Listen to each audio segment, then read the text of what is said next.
नमस्कार मित्रों, महाचिति YouTube channel में एक बार फिर आपका हार्दिक स्वागत है।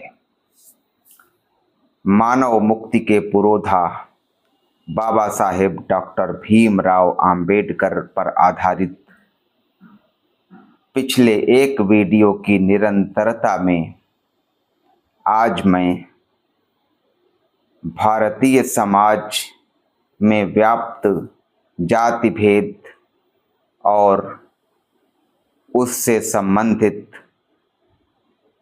पाखंड की एक तस्वीर आपसे साझा करना चाहता हूं। रिडल्स इन हिंदुइज्म नामक पुस्तक, जिसे हिंदू धर्म की पहेलियां के नाम से हम अनूदित रूप में देखते हैं, भी डॉक्टर अंबेडकर की महत्वपूर्ण कृति है। इसमें वे हिंदू धर्म की 24 पहेलियों से जूझते हैं। ये ऐसी पहेलियां हैं जो बुद्धि चकरा देती हैं। एक तरफ हिंदू धर्म में वैचारिक स्तर पर बहुत महान स्थापनाएं दिखाई दें और व्यवहार स्तर पर एकदम फटेहाल स्थिति हो, इसी प्रकार की कुछ स्थितियां पहेली का रूप लेती हैं। तो उसमें 22वीं पहेली रिडल नंबर 22 इस प्रकार है। इस पहेली में वे ब्रह्मवाद और ब्राह्मणवाद का स्वरूप रखते हुए उस पर एक विद्वत्तापूर्ण निष्कर्ष निकालते हैं। वह निष्कर्ष जानना हमारे लिए बहुत प्रासंगिक होगा। वे कहते हैं कि हिंदू धर्म या दर्शन के 3 आधार हैं: ब्रह्मवाद, वेदांत और ब्राह्मणवाद। ब्रह्मवाद के 3 महावाक्य हैं: सर्वम खल्विदं ब्रह्म, अहम ब्रह्मास्मि और तत्त्वमसि। सर्वम खल्विदं ब्रह्म मतलब सब कुछ ब्रह्म ही है।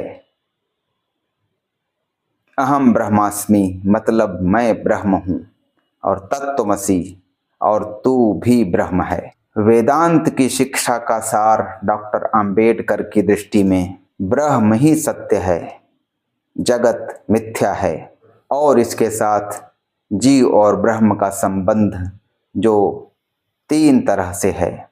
दोनों एक ही हैं, दोनों एक नहीं हैं, पर आत्मा परमात्मा का अंश है। और तीसरे प्रकार का संबंध है, ये दोनों भिन्न भी हैं और विभाज्य भी हैं। ब्राह्मणवाद का सार डॉक्टर अंबेडकर की दृष्टि में 3 बिंदुओं में है: चातुर्वण्य में विश्वास करना, वेदों की पवित्रता और असंदिग्धता में यकीन करना, और यह मानना कि मुक्ति का रास्ता यज्ञ करना है। यह तीसरा तत्व है। इसी संदर्भ में विचार करते हुए उन्होंने सबके भीतर ब्रह्म की सत्ता है, सबका निर्माण एक समान तत्व से हुआ है, इस चिंतन में लोकतंत्र का बीज देखते हैं।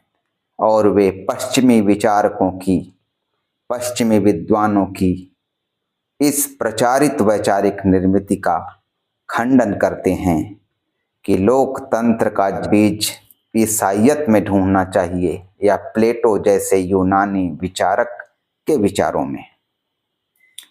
उनका कहना है कि इसकी तुलना में जो भारत का ब्रह्मवाद वाला विचार है, उससे लोकतंत्र के उत्स को समझना ज़्यादा सही रास्ता है।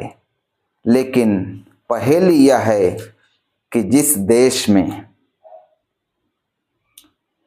लोकतंत्र का उत्स स्वरूप माने जाने लायक ऐसा चिंतन हुआ हो, उस देश की समाज व्यवस्था पर इसका प्रभाव क्यों नहीं पड़ा?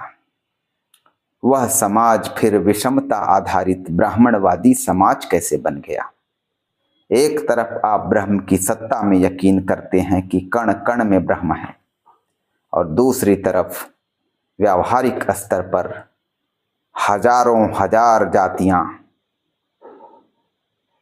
निश्चित करके बैठे हुए हों, और ऐसी कोई जाति शायद नहीं दिखाई देती, यदि हजारी प्रसाद द्विवेदी के शब्दों को लेकर कहें, ऐसी कोई जाति नहीं दिखाई देती जो यह मानती हो कि सबसे नीच जाति मैं ही हूं।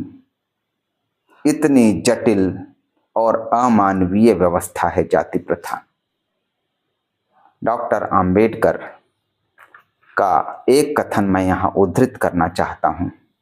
एक ओर तो हमारे सामने शुद्धतम ब्रह्मवाद का सिद्धांत है, दूसरी ओर जातियों, उपजातियों, अछूतों, आदिम जातियों, जरायम पेशा जातियों के खानों में बटा समाज है। क्या इससे भी बड़ा कोई अजूबा हो सकता है? और भी हास्यास्पद बात है महान शंकराचार्य के उपदेश, क्योंकि वह शंकराचार्य ही थे जिन्होंने कहा एक ब्रह्म है, वही सत्य है, वही निरंतर है, और उसी शंकराचार्य ने ब्राह्मणवादी समाज की सभी असमानताओं को शिरोधार्य किया है। तो इस प्रकार भारत की सामाजिक समस्या पर डॉक्टर आम्बेडकर के चिंतन और विचार आज भी हमारे लिए बहुत उपादेय और बहुत मार्गदर्शक सिद्ध हो सकते हैं, इसमें कोई शक नहीं है। वैसे तो डॉक्टर आम्बेडकर के कार्यों अथवा उनके द्वारा निभाई गई ऐतिहासिक भूमिकाओं की लंबी सूची है, लेकिन जिस बात के लिए उन्हें सबसे अधिक याद किया जाना चाहिए वह है उनका सामाजिक क्रांति का महान कार्य।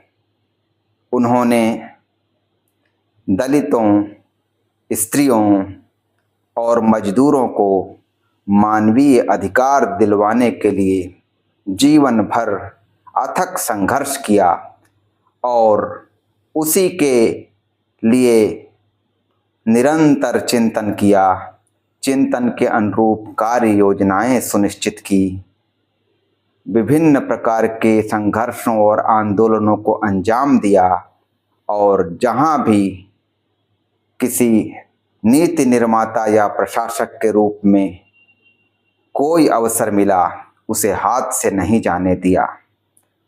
भारतीय संविधान की प्रारूप समिति के अध्यक्ष के रूप में उनके द्वारा दी गई सेवाएं अमूल्य हैं, ऐतिहासिक हैं, और संविधान में मानवीय समता के अधिकार को इतने आग्रह के साथ जगह देने में उन्हीं की भूमिका है, ऐसा कहने में कोई संकोच नहीं होना चाहिए। जब वे अंतरिम सरकार में 1946 ईस्वी में कानून मंत्री बने थे, तब महिलाओं को समानता का अधिकार दिलवाने के लिए हिंदू कोड बिल का प्रारूप सामने लाया था, लेकिन परिस्थितिवश वह उसी शक्ल में तो पास नहीं हो पाया, लेकिन उसी का प्रभाव था कि 1955 और 56 ईस्वी में उसी बिल के अलग अलग खंड 4 अधिनियमों के रूप में हमारे सामने पास होकर सामने आते हैं। हिंदू विवाह अधिनियम 1955 ईस्वी, हिंदू उत्तराधिकार अधिनियम 1956, जिसके अंतर्गत बेटी को भी संपत्ति में हिस्सा दिया जा रहा था, हिंदू दत्तक अधिनियम 1956 ईस्वी, हिंदू अवयस्कता और संरक्षण अधिनियम, ये 4 कानून जो पास हुए वे हिंदू कोड बिल के ही परिणाम स्वरूप हुए थे। भारत रत्न डॉक्टर भीमराव आम्बेडकर को याद करना और याद रखना आज इसलिए भी बहुत ज़रूरी हो रहा है कि आज आर्थिक, राजनैतिक, धार्मिक, सांस्कृतिक और सामाजिक संदर्भ में भारत बहुत संकटग्रस्त दिखाई दे रहा है। भारतीय संविधान के इस निर्माता ने जिस स्वस्थ लोकतंत्र की परिकल्पना की थी, उस पर बहुत बड़ा खतरा दिखाई दे रहा है। धार्मिक कट्टरवाद के रूप में, तथाकथित सांस्कृतिक राष्ट्रवाद के रूप में और हिंदू दक्षिण पंथ के खौफनाक उभार के रूप में संवैधानिक मूल्यों और लोकतंत्र पर निरंतर किए जा रहे हमलों के इस विकट दौर में डॉक्टर आम्बेडकर को याद करना, उनसे प्रेरणा ग्रहण करना, उन्हें प्रतिफलित करना हमारे जीवन का एक निश्चित लक्ष्य होना चाहिए। जिन्होंने दलितों, स्त्रियों और श्रमिकों के लिए, उन्हें समानता का अधिकार दिलाने के लिए, उन्हें मानवीय गरिमा और प्रतिष्ठा दिलवाने के लिए आजीवन अथक संघर्ष किया। आज के वीडियो में इतना ही। उम्मीद है कि जल्द ही किसी नए विषय पर कोई नया वीडियो लेकर मैं आपके सामने उपस्थित होऊंगा। तब तक के लिए नमस्कार।